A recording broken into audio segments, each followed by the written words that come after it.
Hi folks, my name's Chuck and you're watching Hiking with Roulette Run. And today we're going to talk about winter cooking. If you watched my last video regarding the Fire Maple G2 pot, you will have seen that I had some difficulty cooking at 28 degrees Fahrenheit. And that's because we're fighting some physics going on here. You know, we've got this cooking fuel that has various liquids in the can that are trying to evaporate to a gas and to use the pressure created by the gas to force itself out of the canister and into the stove. Well, all of that is based upon the boiling point of those various liquids that we are trying to turn into a gas. And basically the canister that I was using was a combination of isobutane and propane. And those have two different boiling points that we're dealing with.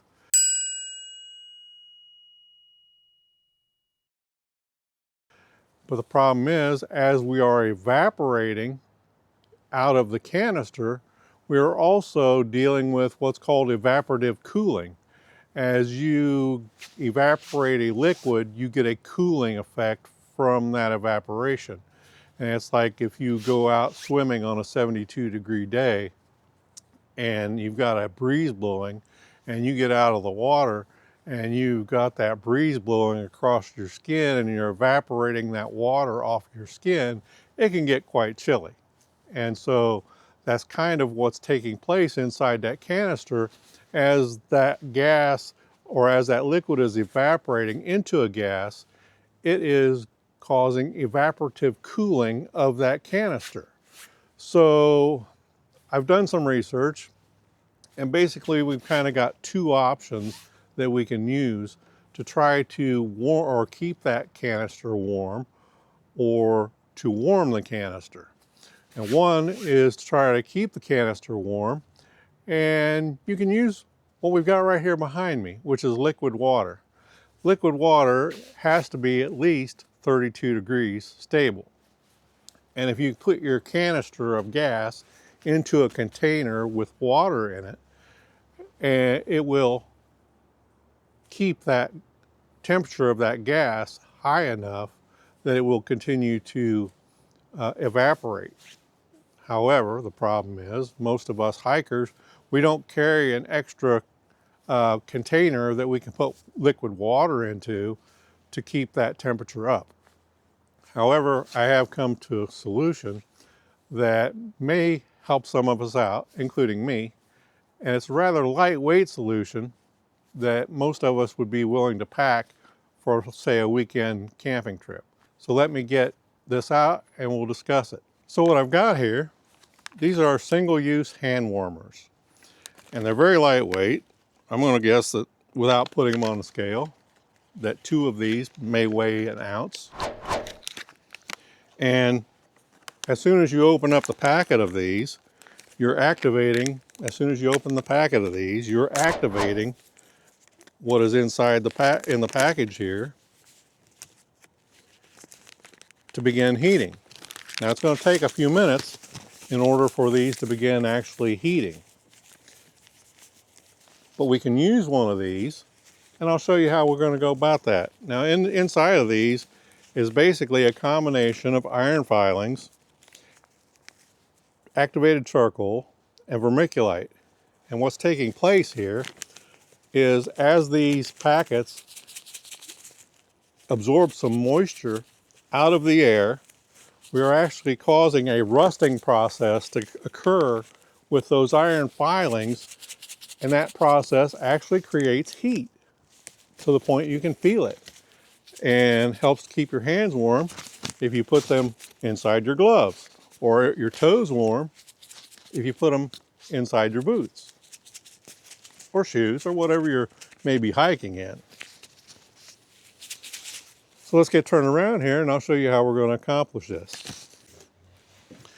Now, I wish I could take credit for all this idea, but it's not my idea. I actually found out this idea or I discovered this idea on the Fire Maple Facebook page, and somebody used a different version of hand warmer, which I don't recommend because that particular style of hand warmer, and I'll show you a picture of that right here.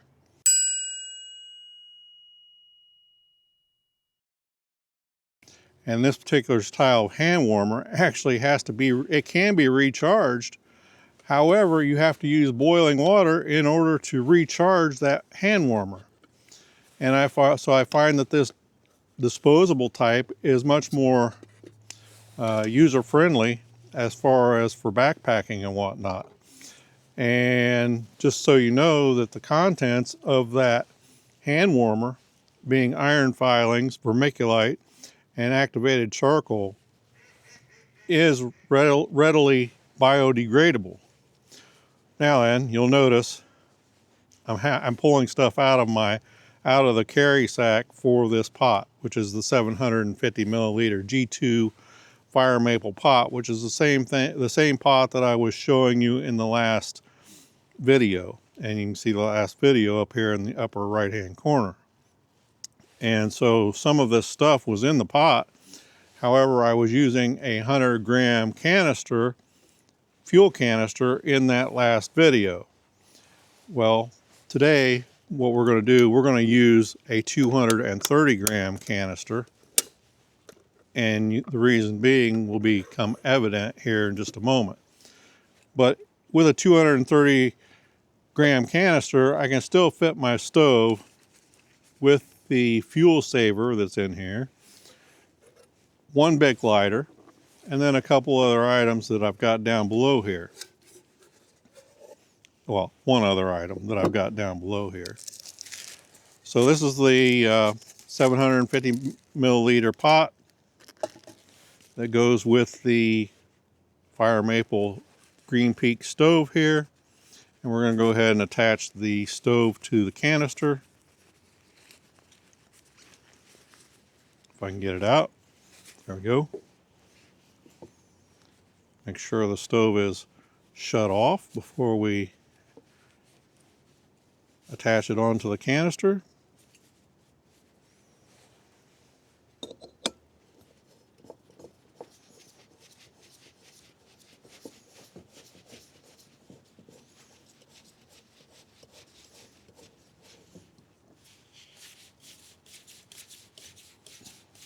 There we go. Now then, it does take two pieces of equipment that you're going to need in order to do this. And now then, I've had this hand warmer in my pocket for a few minutes here. And so it is starting to get some warmth to it. And we're going to stick that right here. And then I took a 100-gram canister and I traced out this Reflectix. And we're going to put that piece of Reflectix right there on the bottom of that canister in the dimple. And then you're going to need one of these stands for a stove and canister stand, or whatever you want to call it. And we're going to put that right there. And that Reflectix material, insulation, is going to, if I can get the daggone, there it goes. I was pushing on the wrong leg. At any rate, there it goes. So that's going to put heat into the bottom of your canister here. And the Reflectix is going to help push it that direction. Something else that could be used would maybe be a piece of corrugated cardboard with a piece of foil. Take that piece of foil and glue it to the bottom of the piece of corrugated cardboard. And now then, we'll put our pot on here. Yes, we will. Now this is actually, well, my stand is not quite right. I was wondering why we're so out of whack there as far as level. Come on, Chucky. There we go. That looks a little better. Well, we are going to be out of level a bit, and that's because we're using a seat here. And that's because up here on this 2x6 is not really wide enough to be using this stand. So I'm using the seat, which is much wider, in order to use that stand. Now, we're going to go ahead. We're going to put 750 milliliters of water into this pot.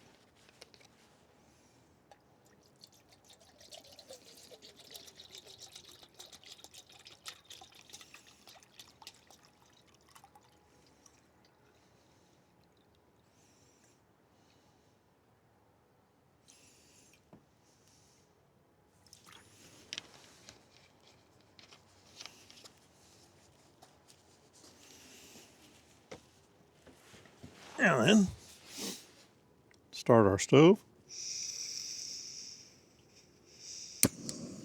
There we go.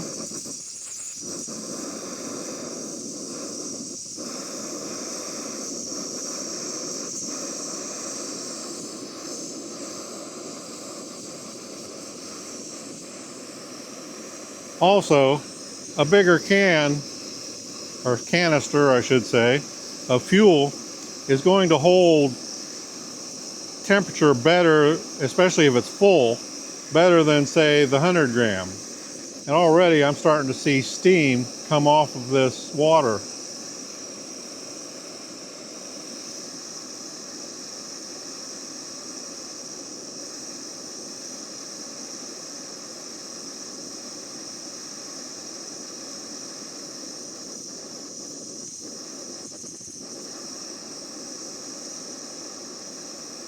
Now maybe a little windbreak would help also to heat this water a little faster. I'm going to go ahead and put the lid on.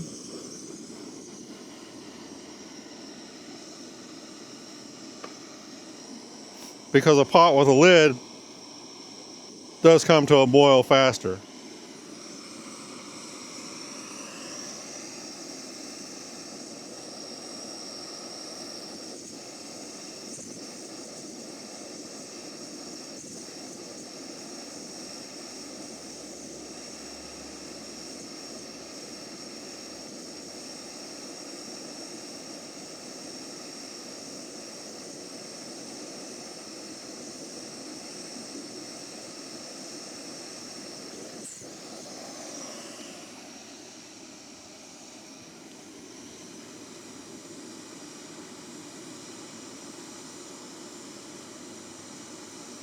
Now the other day when I was out here doing the G2 pot demonstration or whatever, it was 28 degrees, which I think that was minus 2.2 Celsius. And today it is 32 degrees. And that is going to help a little bit with the evaporation of the gas from the canister.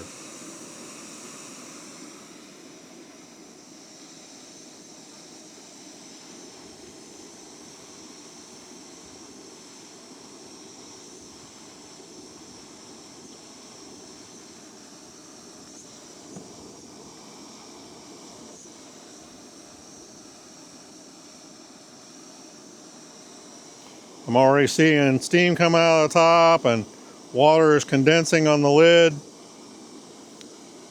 So we are definitely beginning to evaporate water out of the, not quite to a boil yet.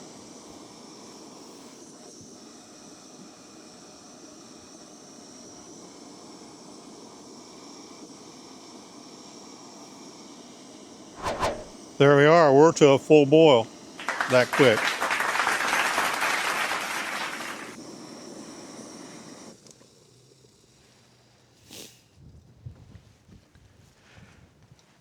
All right, so I saw this idea there on the Facebook page for Fire Maple. Again, he was using like a gel pack type of hand warmer, which are, like I say, rechargeable. However, the only way to recharge them is to reverse the chemical activation within the packet, and you can only do that with boiling water. Well, in order to boil water, you're going to have to use more of your gas, which means you're going to have to pack more gas in order to do that. And that just kind of seems like a defeat of the purpose for a backpacker.